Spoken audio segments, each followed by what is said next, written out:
Ilang tulog na lang at gaganapin na ang URCC 28 Vindication sa Marriott Grand Ballroom kung saan magkakaroon ng 3 title fights in just one night. And for a preview of that, end of those title fights sa URCC 28, makakausap natin ngayon ng MMA analyst na si Theo Castillo. Theo, magandang gabi. Yep.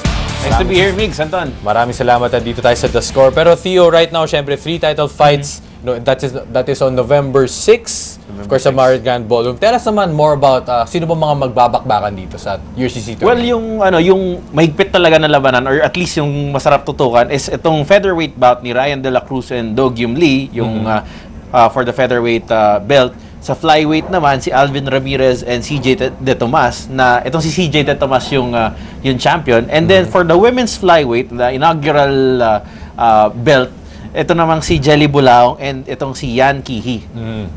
So ano ma-expect natin na Theo dito sa URCC 28 Vindication? Nakwento nga sa atin ni the father and founder of Philippine MMA na si Alvin Aguilar na kaya Vindication daw itong URCC 28 was that a lot of people was saying na the URCC is about to go down. But based on what we saw in URCC Davao and URCC 27, mukhang on the rise itong Philippine MMA. What can we expect from this inaugural title fight sa women's flyweight division? Well, syempre makikita natin dyan, ito si Jelly Bulaong. Nakita naman natin nung sa URCC 27 kung paano niya tinapos no si Jen Damaso. Kita natin yung standing guillotine. So, itong si Jelly Bulaong kasi, she's always ready to scrap. Nakita mo naman yung aggressiveness niya kung paano niya aatakihin yung fight.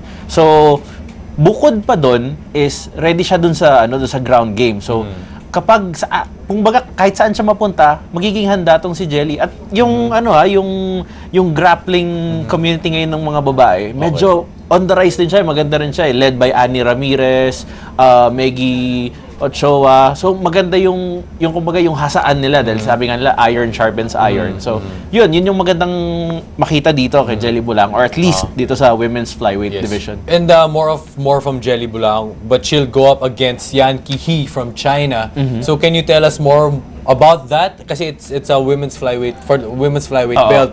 So more or less, ano ba yung preview na makikita natin dyan? Ito kay Yan, ang interesting dito kasi, replacement fighter siya. Okay. Pero basically, yung pinalitan niya, ang laki nung discrepancy dun sa experience kay Jelly Bulaong. Ang magiging off lang dito is, syempre iba na yung fighter, medyo mahirap scout kasi pareho silang 1-0 eh. Pero the beautiful thing is, pantay na ngayon yung labanan when it comes to experience. Okay.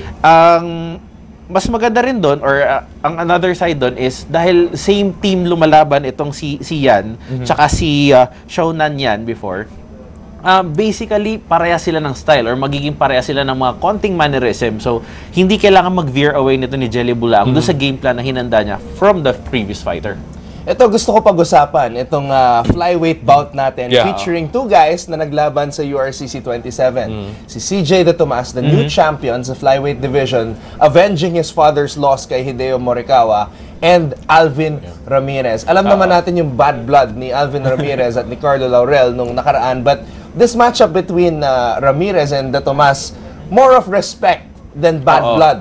So ano sa tingin mo magiging takbo dito sa laban na to, Theo? Ito dito ako naging interesado dun sa Vindication na salita dahil itong si Alvin Ramirez, natalo siya ni Hideo Morikawa. At itong si CJ De Tomas, tinalo naman niya si Hideo Morikawa. So nag-ikutan lang sila. Nag-ikutan lang sila. Yun yung common factor nilang dalawa actually. Pero ang maganda doon, pag natalo ni Alvin Ramirez si CJ De Tomas, magkakaroon ngayon ng question dun sa division. Magkakaroon na siya ng parang teleserye twist. Yes. Kung sino yung pwedeng manalo. So, yun yung magandang panoorin. Tapos, itong si CJ De Tomas kasi, hindi siya nawawala sa shape dahil he owns a gym, he's a trainer, or at least he's a coach.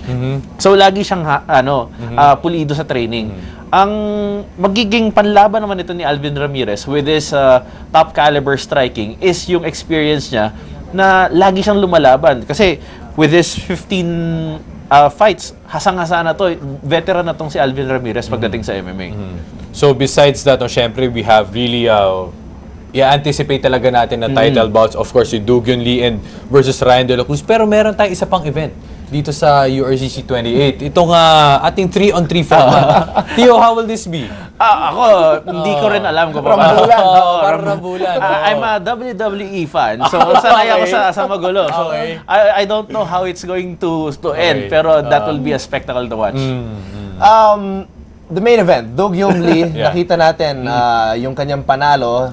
Sabi nga ni Coach Ronnie, I'd like to quote him, kasi may mga laban sa volleyball na nanalo na, natalo pa. Yun yung nangyari kay Red Romero kontra kay Dog Yung Lee. Pero itong kanyang makakaharap, si Ryan De La Cruz, we don't know much about this guy. So ano may expect natin dito kay Ryan De La Cruz as he goes up against Dog Yung Lee? Well, I did a background check more or less dito kay Ryan De La Cruz. Basically, he trains full-time. Pero hindi sinabi doon kung he trains himself or he does it every time na nasa team, pero more or less he trains 2 to 3 times a day. So this guy is not a slouch. Tapos he's dreaming of getting multiple division championships. So yun yung sabi, at least 2 to 3. So doon pa lang meron ka ng pangahawakan, at least on himself. So we have to see kung anong klaseng mental toughness yung pwede niyang dalhin sa cage. But more or less, he already has 7 fights under his belt. So 5 by, I think, if I'm not mistaken, 4 by KO or TKO. So finisher tong si Ryan De La Cruz. Alright, so of course, URCC 28 Vindication. So Theo, kindly remind everyone, all of our MMA fans ulit, paano nga ba ang logistics ito? Kailan nga ba sa ito? Marriott Grand Ballroom yan, sa November 6. So I think everybody should watch. If you can catch it live, catch it live dahil nandun yung 3-on-3 natin. Tama. So meron talagang following naman tong URCC. So sabi nga ni Alvin Aguilar, di ba, Anton, hindi niya in-expect na mapupuno dati yung unang-unang event niya. So, I mean, we'll be expecting a barn burner. Yes. Yeah, and Theo Castillo will be there to analyze the fight along with our good friend, Ali Katili. And you! Yep. That's their Wait, Alright, we'll see you there, Theo. We'll see you guys there as Thank you, well. Theo. Thank you. For more sports updates, keep watching The Score. And don't forget to subscribe.